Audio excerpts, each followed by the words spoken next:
Bismillahirrahmanirrahim. Assalamualaikum warahmatullahi wabarakatuh. Di video kali ini admin kembali berbagi informasi seputar P3K Guru, baik P1, P2, P3 maupun umum. Jadi buat rekan-rekan semua, silahkan disimak videonya dengan baik. Jangan di skip karena kita mendapatkan informasi resmi atau langsung dari Pan RB, rekan-rekannya. Jadi silahkan disimak dengan baik. Jika ada suara-suara berisik, mohon diabaikan saja. Karena info di video ini lebih menarik untuk kita simak bersama-sama. Terlebih, di sini nanti ada nama-nama Pemda yang tidak mengusulkan formasi, baik pusat maupun daerah. Ya. Jadi silahkan disimak rekan-rekan ya. Oke, kita lanjut saja ke info intinya. Oke, di sini terkait permasalahan dulu. Di sini kita bisa melihat ini adalah pemaparan dari Menpan RB rekan-rekan ya. Adanya permasalahan dan solusi. Ingat ya, permasalahan dan solusi terkait pemenuhan P3K Guru instansi pemerintah daerah tahun 2023-2024. Nah, jelas ya. Jadi ini sudah diperhatikan juga atau sudah dipikirkan untuk tahun 2024 atau tahun berikutnya, tahun depannya. Nah, kita lihat di bagian sisi kiri dulu, rekan-rekan ya. Terkait permasalahannya. Identifikasi permasalahan. Belum adanya kesesuaian antara proyeksi kebutuhan guru dalam Dapodik dengan perhitungan kebutuhan pemerintah daerah. Jadi di sini katanya permasalahannya tidak ada atau belum ada kesesuaian antara proyeksi kebutuhan guru dalam Dapodik dan perhitungan kebutuhan daerah. Itu yang pertama. Yang kedua, formasi yang disiapkan Kementerian Pan RB belum dapat dipenuhi secara optimal oleh pemerintah daerah. Nah, kita memang sudah tahu rekan-rekan ya, dari rekrutmen tahun 2021 sampai formasi 2022, jumlah kuota yang disiapkan oleh Kemendikbudristek itu tidak pernah terpenuhi. Rekan-rekan tidak pernah terpenuhi oleh usulan daerah. Selanjutnya, permasalahan yang muncul yang ketiga adalah adanya keterbatasan alokasi anggaran untuk pembayaran penghasilan P3K Guru atau gaji dan tunjangan. Nah, ini ya permasalahan-permasalahan yang muncul rekan-rekan ya pada rekrutmen P3K.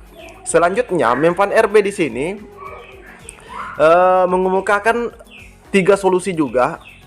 Yang pertama di sini adalah Kemendikbudristek melakukan koordinasi dan konsolidasi dengan pemerintah daerah atau Pemda terkait dengan kesesuaian data kebutuhan guru.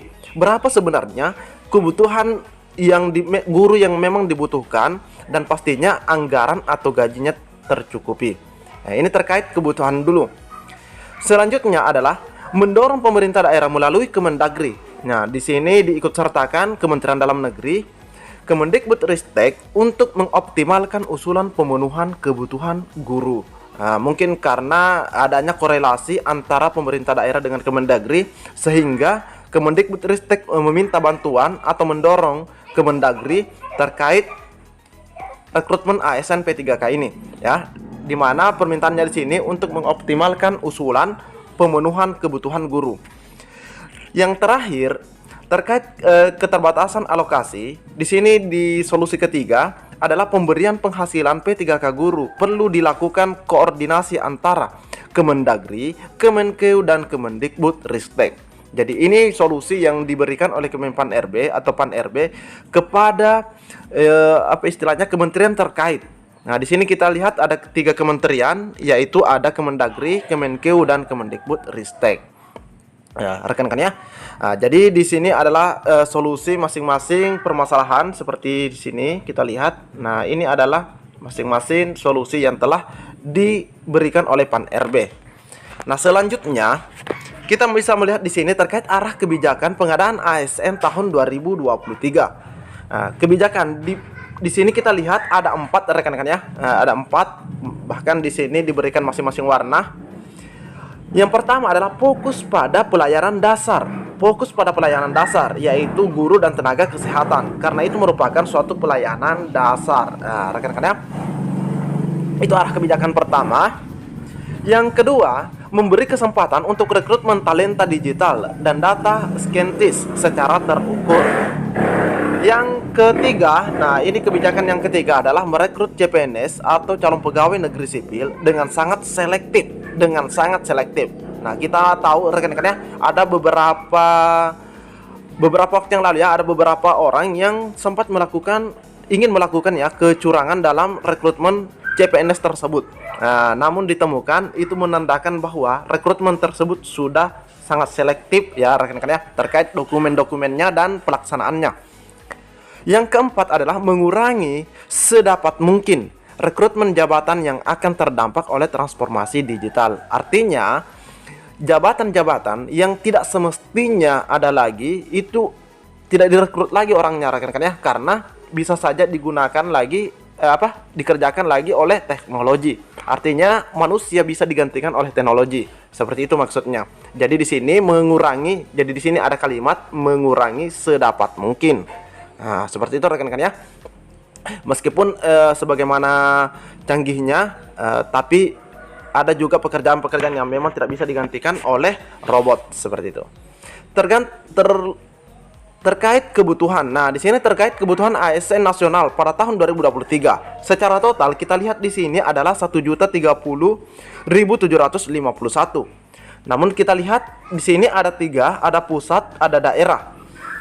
Dan di sini ada total jumlah alokasi PNS untuk lulusan sekolah kedinasan. Nah, ini sekolah kedinasan yang terakhir.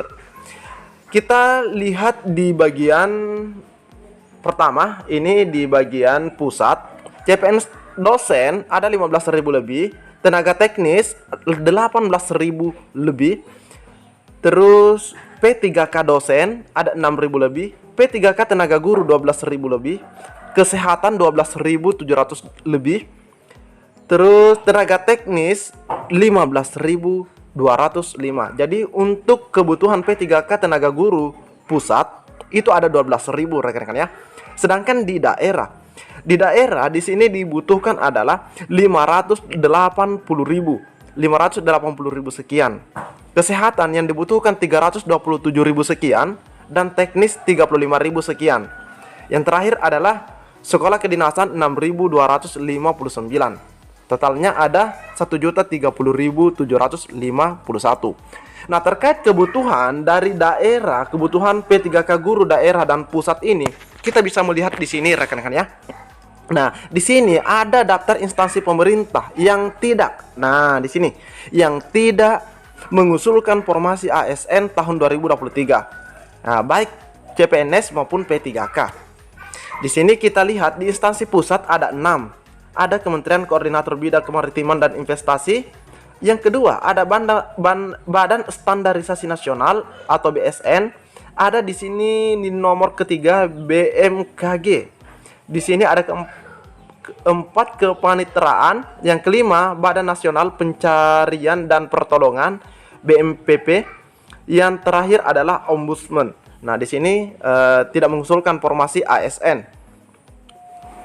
Selanjutnya, instansi daerah. Yang pertama adalah Kota Subulus Salam. Ada Kabupaten Karo, Padang Lawas, Nias Barat, Binjai, Pematang Siantar, Kota Tanjung Balai, Bengkulu Selatan, Seluma.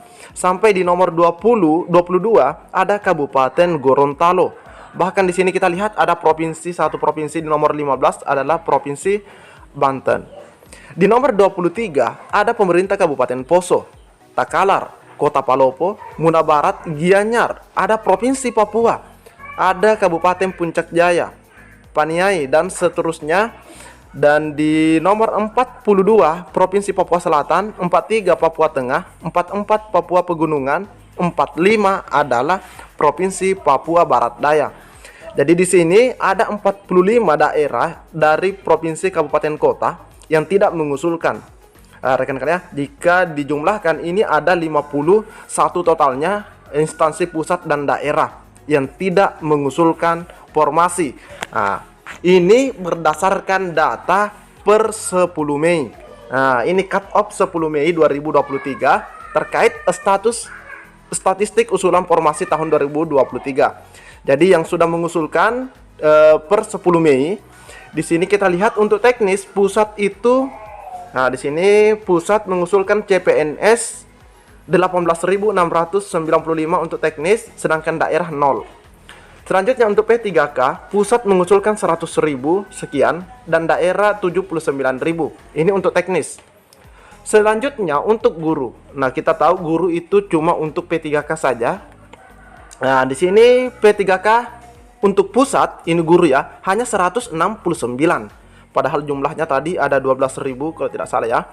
Di daerah usulannya per 10 Mei 278.102. Nakes itu cuma di pusat ya 22.000, sedangkan di daerah ada 165.219.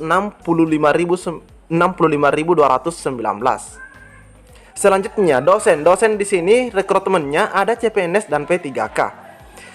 Untuk pusat ada 23.390 usulan, sedangkan di daerah P3K pusat mohon maaf di daerah 0, terus untuk P3K pusat ada 8.339, daerah 0, tidak ada usulan dosen dari daerah. Nah, rekan-rekan ya. Nah, kita lihat di sini, kita fokus lagi di bagian sini. 78 instansi rekap usul kebutuhan 2023 pusat sudah upload 72. Nah, ini sudah upload 72, yang belum usul ada 6. Nah, dari 78 instansi. Selanjutnya dari 546 instansi rekap usulan kebutuhan 2023 daerah. Instansi yang usul 501, instansi yang tidak usul adalah 45. Nah, ini jelas ya, 45 tadi kita lihat. Nah, ini 45 rekan-rekan ya, yang tidak usul. Ini instansi yang tidak usul. Jadi inilah statistik usulan formasi ASN tahun 2023 rekan-rekan ya. Mungkin cukup sampai di sini. Assalamualaikum warahmatullahi wabarakatuh.